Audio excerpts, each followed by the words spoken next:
একটা কথা বলবো, ব্লিঙ্কিট থেকে আমি এই ঝুমকাটা কিনেছি and it actually looks good. Like আমি নিজেও এক্সপেক্ট করিনি। আমার সব ঝুমকাগুলো লিটারালি টার্নিশ হয়ে গেছে, ব্ল্যাক রাস্টি টাইপের হয়ে গেছে। আর এটা একটা র্যান্ডম 10 মিনিটস ডেলিভারি অ্যাপ থেকে কিনেছি, আর এটা পুরো আমার লুকটাকে সেভ করলো। অনেস্টলি অনেকদিন পর আমি এত ফুললি দেশি ভাবে রেডি হচ্ছি, বিন্দি ঝুমকা পুরো লুকটা। অনেকদিন ধরে এটা করিনি। উইন্টারে যাই না কেন আমার একদম ইচ্ছা হয় না এরকম সাজতে, সবকিছু একটু হেভি লাগে, মুডও থাকে না। কিন্তু এখন যত ওয়েদারটা চেঞ্জ হচ্ছে আমি আবার ফিল করছি যে আমার এটা করতে ইচ্ছা করছে, এই বিন্দি ঝুমকা টাইপের লুকটা। আমার মনে হয় স্প্রিং আর সামারে আমার বেশি ভালো লাগে এরকম ভাবে সাজ। And honestly I think I kind of missed it. বাড়ি থেকে বেরোতেই ফিল হলো কলকাতাটা আস্তে আস্তে চেঞ্জ হচ্ছে। এখনো পুরো গরম পড়েনি কিন্তু ওই সামারের ফিলটা চলে এসছে। হাওয়াটা একটু অন্যরকম, রোদটা একটু বেশি শার্প, আর গাছগুলো একটু আলাদা দেখাচ্ছে। ফুলগুলো, রংগুলো সবকিছুই আজকে একটু বেশি ব্রাইট লাগছে।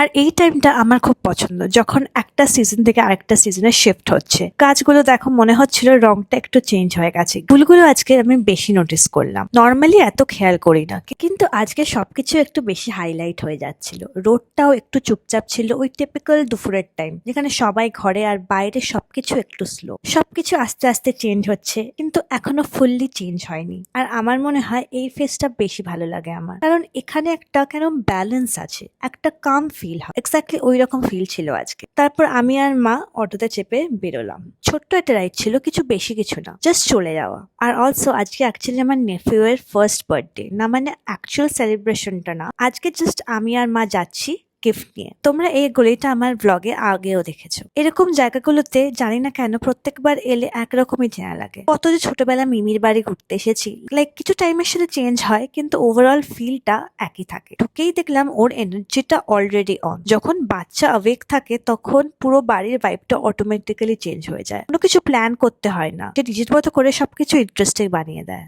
ও নিজের মতো খেলছিল মাঝে মাঝে আমাদের সাথে, মাঝে মাঝে তার বাবার সাথে, কিন্তু একটা মোমেন্টে তার পুরো ফোকাস ছিল আমার ঝুমকাটার উপর। অ্যাকচুয়ালি ঝুমকাটা নড়ছিল, সাউন্ডও করছিল হালকা হালকা, আর ও সেটা দেখে একদম ফিক্সড হয়ে গেল। আর এই নিয়ে ওর পুরো কনসেন্ট্রেশন একদম সিরিয়াস হয়ে গেছিল। জাপানে থাকে, নারু থেকে 2 মাস ছোট। তার নাম মিহি। ফটো পাঠিয়ে দেবো, ব্লগ দেখে রানুর সঙ্গে সাহায্য করবে। আমরা যে গিফটটা নিয়ে গেছিলাম ওটা অলরেডি সেট করে ফেলেছিল ওরা। অ্যাকচুয়ালি ওকে দেখে মনে হয় যে কেউ বাইরে বেরোতে খুব ভালোবাসে, যেখানে একটু মুভমেন্ট আছে, নতুন জায়গা, নতুন কিছু, সেখানে ইন্টারেস্ট। তাই এই টাইপের গিফটটা কোয়াইট পারফেক্ট মনে হলো।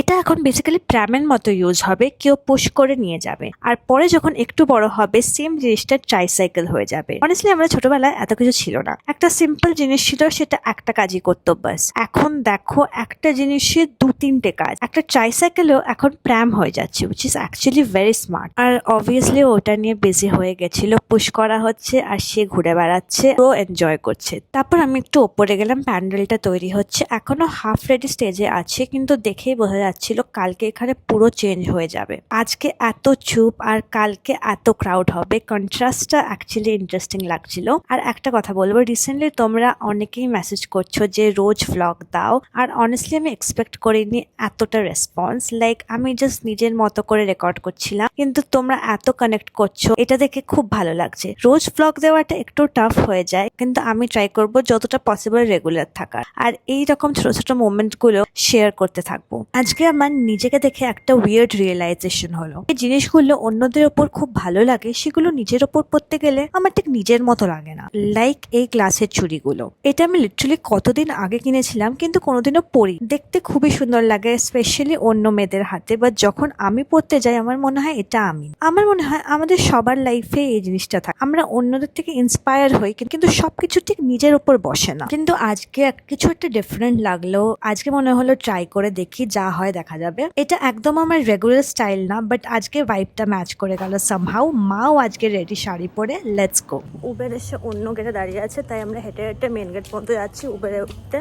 আর আমরা যখন ফাইনালি পৌঁছালাম, আমি যা দেখলাম অনেস্টলি আমার মাথা একদম ব্ল্যাঙ্ক হয়ে গেল। এই দেখো বার্থডে বয় রেডি, ব্লু কালারের একটা ছোট্ট পাঞ্জাবি পরে, একদম মিনি ম্যান লাগছে। কিন্তু একটা জিনিস আমার দেখে ভালো লাগেনি, প্রথমে আমি গিয়ে দেখছি ও আমাকে লিটারালি ইগনোর করছে, একদম এমন বিহেভ করছে যেন ও আমাকে চেনেই না। কিন্তু অবভিয়াসলি এটা বেশিক্ষণ চলেনি, একটু পর নিজের থেকে আমার কাছে এসে আমার কোলে বসলো, আর তখন আমি একদম ওকে ফাইন ফরগিভ করে দিলাম। তারপর আমরা অনেকগুলো ছবি তুললাম, একদম রান্ডম একদম ক্যান্ডিড। আমরা অ্যাকচুয়ালি এত আগে পৌঁছে গেছিলাম এক্সাইটেড হয়ে, তাই তখনও একটা ওয়েটিং ফেজ ছিল কেক কাটিং এর আগে। কিন্তু একটু একটু করে সবাই আসতে লাগলো, ওর ফ্যামিলি, আমাদের ফ্যামিলির ছোট ছোট বাচ্চারা সবাই একসাথে।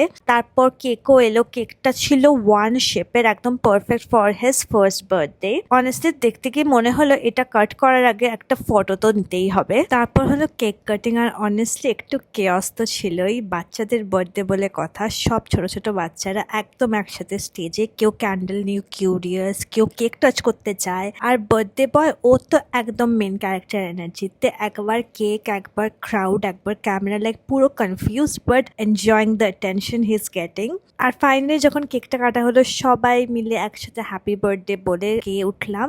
ওই মোমেন্টটা অনেস্টলি খুব হোলসাম ছিল। তারপর হলো ডিনার। একটা জিনিস বলবো, এটা বাফে ছিল না, আমরা সবাই টেবিলে বসেছিলাম আর লোকেরা এসে প্লেটে সার্ভ করছিল। অ্যান্ড অনেস্টলি আমি এটা বাফের থেকে অনেক বেশি প্রেফার করি, বিকজ বাফেতে কি হয়, লাইনে দাঁড়িয়ে থাকো, প্লেট ব্যালেন্স করো, আর তখনও মনে হয় কিছু মিস করছি। বাট এখানে তুমি জাস্ট বসবে আর খাবার নিজে থেকেই আসবে, no stress, no rush, just খাওয়া আর আড্ডা। ইন দিস হোল বুফে এরা এটা actually is such a relief. প্রথমে স্যালাড, তারপর ডিমের ডেভিল, একদম nostalgic type, then fried rice and chicken. ফিশও ছিল বাট আমি ওটা স্কিপ করেছি।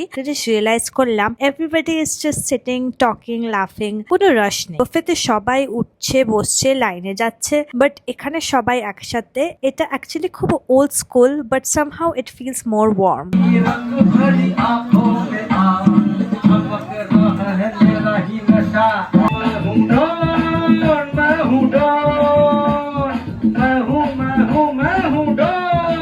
আর গাড়িতে ফেরার সময় স্ট্রিট লাইটস গুলো একটা একটা করে পাস করছিল, আর আমি ভাবছিলাম পুরো দিনটা আমি ক্যামেরাতে ক্যাপচার করেছি। বাট কিছু কিছু মোমেন্ট আছে যেটা শুধু ফিল করা যায়, রেকর্ড করা যায় না। মেবি ওইগুলোই অ্যাকচুয়ালি রিয়েল মেমোরিজ। আজকের ব্লগ এখানেই শেষ। ভালো লাগলে কমেন্ট করে জানিও, লাইক করো, আর অবভিয়াসলি সাবস্ক্রাইব করো। পরে একটা ব্লগে নতুন কিছু আনছি।